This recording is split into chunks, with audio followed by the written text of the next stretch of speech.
Bismillahirrahmanirrahim. Kudüs platformu üyesi Abdülaziz Önen.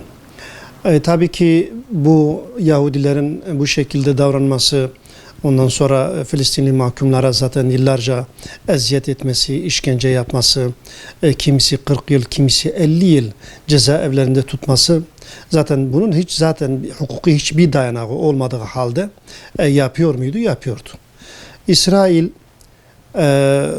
hiçbir kanunu takmıyor, hiçbir uluslararası normları gözetmiyor, hiç kimseyi de takmıyor. Sebebi de yani güç sarhoşluğudur. Ondan sonra tabii ki en büyük sebebi de Müslümanların dağınıklığıdır ve tepkisizliğidir. Müslümanlar 2 milyar Müslüman nüfustan bahsediliyor. Yeryüzünde 2 milyar Müslüman nüfusu var deniliyor. Yahudi ise 5-6 milyon, bilemedin 10 milyon nüfusa sahip. Şu anda Yahudilerin Filistin toprakları üzerinde yaşayan Yahudiler 5-6 milyondan bahsediliyor. Fakat ellerinde bir güç, bir de arkalarında Amerika denen bir haydut devlet olduğu için dolayısıyla her istediğini yapıyor ve bu idam yasası da bu şekilde Müslümanın tepkisizliğinden dolayı, Müslümanların sessizliğinden dolayı Yahudi laftan anlamaz. Yahudi ancak güçten anlar. Yani silahı onun anına dayanman lazım. Başka bir yolu, bir alternatif bir şeyi yok.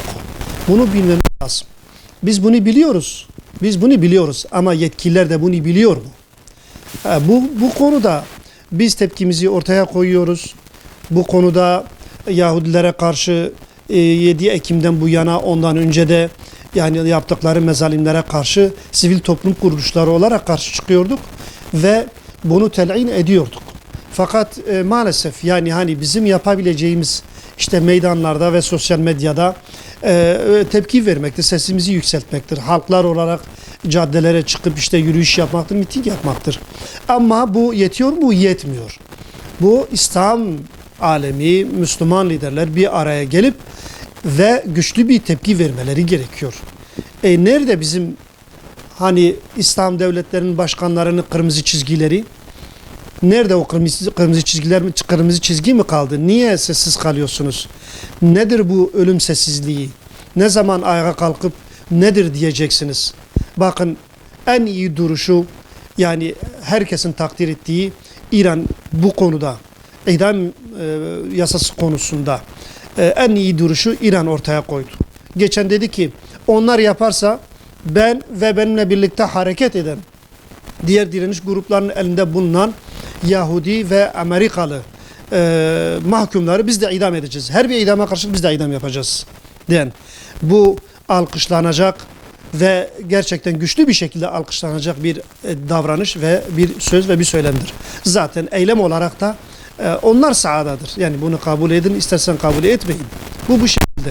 Bizim beklentimiz liderlerimiz çıkıp böyle bir araya gelip ondan sonra güçlü bir tepki vermektir.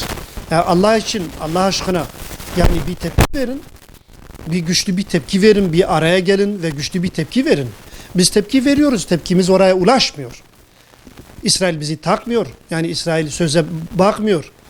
Bize ne yapalım? Yani şunu diyebilirim son olarak, adamlar 2 ay takriben 1,5 aydır Kudüs'te zaten Mescid-i Aksa'yı da kapalı tutuyorlar ve takmıyorlar.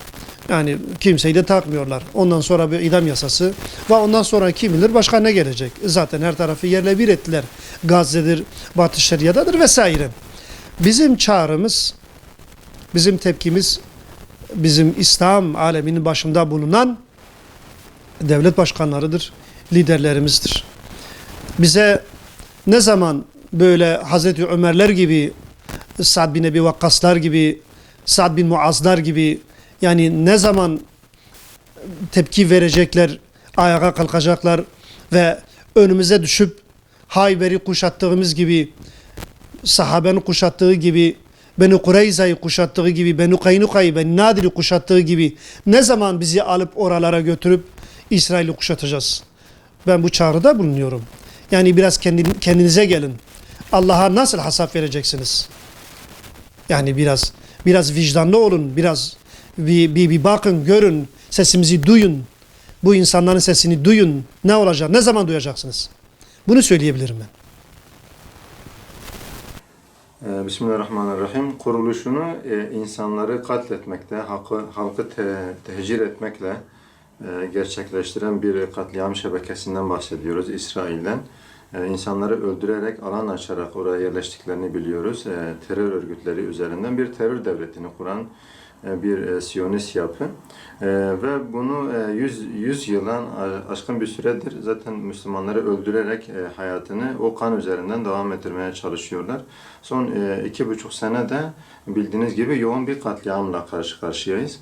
Haliyle böyle bir Siyonist şebekeyle karşı karşıya olduğumuz için onları kınayarak, onları telin ederek varabileceğimiz bir yer yok. Bunlar hastane bombalayan, bunlar arkasına taktığı büyük şeytanla birlikte okul bombalayan vahşiler.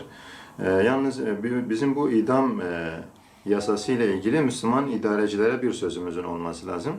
Eğer yeryüzünde Müslüman idareci varsa bu karar karşısında bunların bir yaptırım gücünün olması gerekiyor. Bu idamların geri çekilmesi, idam kararının uygulanmaması, yasanın geri çekilmesi için Müslümanlar zaten öldürülüyor ama bunun bir yasa çerçevesinde öldürülecek olması bizim için bir zillet halidir. Müslüman idarecilerimizden biz bunu bekliyoruz.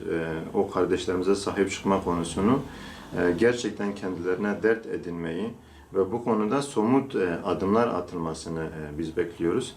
Siyonist şebekeye diz çöktürecek adımlar olması lazım. Onlardan talep edecek değil, onlardan ricacı olacak değil, onları bu yasayı çekmeye mecbur bırakacak adımlar atılması gerekiyor. Bu konuda sorumluluk o insanların hayatta kalması bizim idarecilerimizdedir diye düşünüyorum. Bildiğiniz gibi Mescid-i Aksa ve Kudüs esirse ümmet esirdir. Yani aslında 100 yıldır Mescid-i Aksa ve Kudüs esirdir. Ve bu esaretin, bu ümmetin esaretinin aslında bir simgesidir. Bunun katmerli hali de bir nevi aslında esaretteyken elinin bir nevi kelepçelenmesi gibi Mescid-i Aksa'nın ayrıca ibadete de kapatılması esaret üstüne esarettir. Müslümanların bu halden kurtulmak için ciddi kafa yorması, ciddi projeler üretmesi gerekiyor. Peygamberimizin namaz kılarken kıble edindiği bir mescidin namaza kapatılmış olması bizim inanç değerlerimizin ne kadar baskı altında olduğu, ne kadar Siyonist hegemonya altında olduğunun aslında yüzümüze çarpılmış bir gerçekliğidir. Bizim artık az önce idam yasası için de dediğimiz gibi Siyonist yapıdan bunu aşmak için bir zorlayıcı hareket yapmamız gerekiyor. Bugün bir savaş var. Evet, birçoğumuz İsrail'le bu konuda tepkiliyiz. Ona karşı bir aksiyon gösteriyoruz. Ama Siyonistler bu güçlerini barış zamanlarından alıyor. Yani bu son 2-3 yıllık savaştan önce bu güçlerini biriktirmişler. Onlarla anlaşmaya çalışan Müslüman idareciler, onları konuk eden, onlarla masaya oturan idareciler onlara bu güçleri vermişler ve bu cesareti vermişler. Onlar bu cesareti elde ederek şu anda bizim mescidimizi kapatma cüretini de gösteriyorlar. Eğer biz bir aksiyon göstermezsek Allah korusun bu mescidi yıkmayı da zaten planlıyorlar ve bunu gerçekleştirebilirler. Bunu gerçekleştirdiklerinde başlarına ne geleceğini zaten şu anda test ediyorlar. Biz bugün ses çıkarmasak ve sesten ziyade bir harekete geçmesek onlara bu yolu da açmış oluruz. Bu da büyük bir vebaldir. Bugün günümüzde yaşayan her Müslümanın üstüne olan bir vebaldir. Yetkili olanın üstüne ayrı bir vebal ve sıradan Müslümanların üzerine ayrı bir vebaldir. Herkes gücünün kuvvetince bundan sorumludur. Maalesef bu bizim Müslümanlar açısından ve sivil toplum alanında faaliyet gösteren İslami olsun olmasın tüm STK'lar için bir utanç verici bir olay. Çünkü bu insanlar adil yargılanmıyor. Dünyanın değişik yerlerinde idam var. Tamam, eyvallah, bir insan yargılanır, idam cezası da alabilir. Ama maalesef biz İsrail'in kesinlikle hiçbir mahkumu adil yargılamadığı için haksız yere çoğu idamın olacağını biliyoruz. Ama inşallah Allah-u Teala bunların planlarını boşa çevirecektir. Ve bu Müslüman kardeşlerimiz bir şeyler vesile olacak, ben buna inanıyorum, muvaffak olmayacaklardır. Ben buna inanıyorum çünkü Allah-u Teala hiçbir şey hani Mardin'de de bir söz var diyor, küfür sürer ama zulüm sürmez. Şu an hakikaten İsrail rejimi hem kafir hem zalim bir rejimdir. Bu zulümleri onların sonunu getirecek inşallah. Sadece şey değil ya, biz elimizden ne geliyorsa basın açıklamasıysa basın açıklaması, dua ise dua, imza kampanyasıysa imza kampanyası, ne yapmamız gerekiyorsa bizim bir olup bunlara karşı elimizin yettiğince, yani Hz. İbrahim Aleyhisselam ateşe atılınca aynı karıncanın ona su taşıdığı gibi biz de karınca misali elimizden ne gelirse yapalım, yapmak zorundayız. Evet, bu da ayrı bir sorun. Maalesef biz Mardin'de bir ara İkrim El Sabri'yi konuk ettik. Hatırlıyorum, kendisi oranın imamı. Geçen gün onunla yapılmış bir röportajı okudum. Diyor ki ben oraya yaklaşmam bile yasak maalesef. Ve tüm Müslümanlar dünyanın en önemli mescitlerinden olan, yani Kabe'den sonra en önemli mescit olan Mescid-i Aksa'da, dünyanın en eski ibadet merkezlerinden birisi olan Mescid-i Aksa'da kapalı ve Ramazan'ın sonundan beri maalesef hiç kimse orada ibadet yapamıyor. Bu nimetten mahrum kaldılar. Yüce Allah o mekanların sahibidir. Biz buna inanıyoruz. Allah-u Teala Müslümanlara bir çıkış kapısı üretecektir inşallah.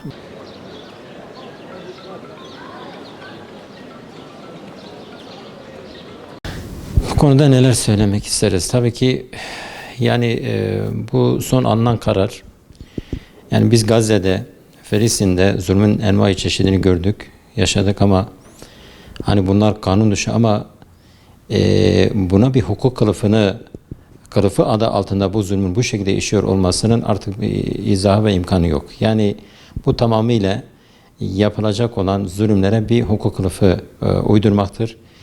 Yani zaten tutuklanma sebebinin belli olmadığı, yargılamanın belli olmadığı, kimin yargıladığı belli olmadığı, suçlu olup olmadığı, yani hiçbir otorite tarafından denetlenemediği böyle bir ortamda ben yaptım, ettim, oldu, bittiye getirip bu şekilde birçok kardeşimizin idam cezasıyla cezalandırılması insanlıkla da bağdaştırılmaz, hukukla da bağdaştırılmaz maalesef. Tabii bu noktada biz STK platformu olarak sesimizin çıktığı kadar bu zulme karşı elbette ki haykıracağız. Buna yönelik birçok etkinlikler yapacağız. En azından insani olan ve ümmetin bir ferdi olarak İslami olan duruşumuzu kesinlikle muhafaza edeceğiz. Ve buna da göz yummayacağız.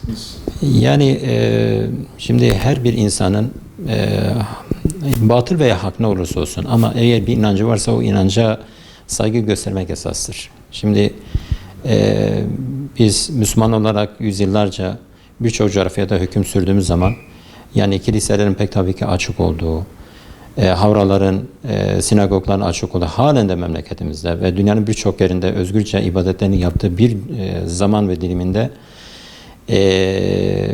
yani şöyle diyebiliriz, Siyonizm ve şu zamanın Yahudileri tırnak içerisinde söylüyorum kendilerine yakışan olanı yaptı ama kendilerine yakışan olan insanlara yakışmıyor. Tabii bunu bir kere altını çizmek lazım.